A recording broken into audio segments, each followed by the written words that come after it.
جب کفر کا غلبہ ہوتا ہے تو کبھی کبھی صاحب ایمان، مجھ جیسے صاحب ایمان جن کا ایمان کمزور ہے، اس وسوسے میں، اس مغالطے میں مبتلا ہو جاتے ہیں کہ کہیں اللہ کو ان سے محبت تو نہیں، یہ ان کی رسی دراز کیے چلا جا رہا ہے، ان پر نعمتوں کے دروازے کھولے ہوئے، وہ نعمتوں کے دروازے تو ہم کھول دیتے ہیں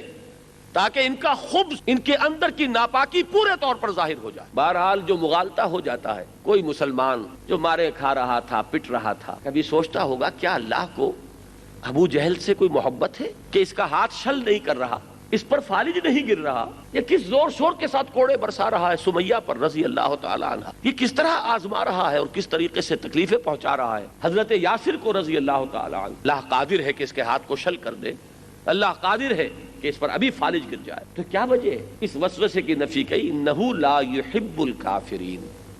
انہیں کافروں سے کوئی محبت نہیں ہے اللہ۔ ہاں دو چیزیں ذہن میں رکھیے، ایک تو رسی دراز کرتا ہے دنیا میں، اور دوسرے یہ بات بھی اپنی جگہ ہے کہ اہل ایمان کی تربیت اسی میں ہے، ورنہ خام رہ جائیں گے۔ خام ہے جب تک تو ہے مٹی کا ایک انبار تو، پختہ ہو جائے تو ہے شمشیر بے زنہار تو۔ اور ایک بات اور فلسفے کے اعتبار سے جان لیجئے، جب تک کہ کوئی گروہ ایسا سامنے نہ آ جائے صاحب ایمان لوگوں کا جو کوالیفائی کرتا ہو کہ وہ دنیا کے انتظام کو سنبھال سکتے ہیں، اس وقت تک اللہ تعالیٰ کفار کے حوالے کیے رکھتا ہے۔ لیکن اگر کوئی گروہ ثابت کر دے اپنے ایمان، اپنے عمل صالح، اپنی تنظیم، اپنے ڈسپلن، اپنے ایثار، اپنی قربانی، اپنے صبر، اپنے ثبات، اپنے استقلال سے کہ وہ اب کوالیفائڈ ہے، تو اللہ تعالیٰ کو ہرگز ان کفار سے کوئی محبت نہیں کہ دنیا کی امامت اور دنیا کی قیادت ان کے حوالے رکھے۔ لیکن بہرحال اگر نہیں ہے کوئی ایسی جماعت اور ایسا گروہ اور ایسی امت تو ٹھیک ہے، دنیا کا انتظام تو اللہ نے کسی سے کرانا ہی ہے۔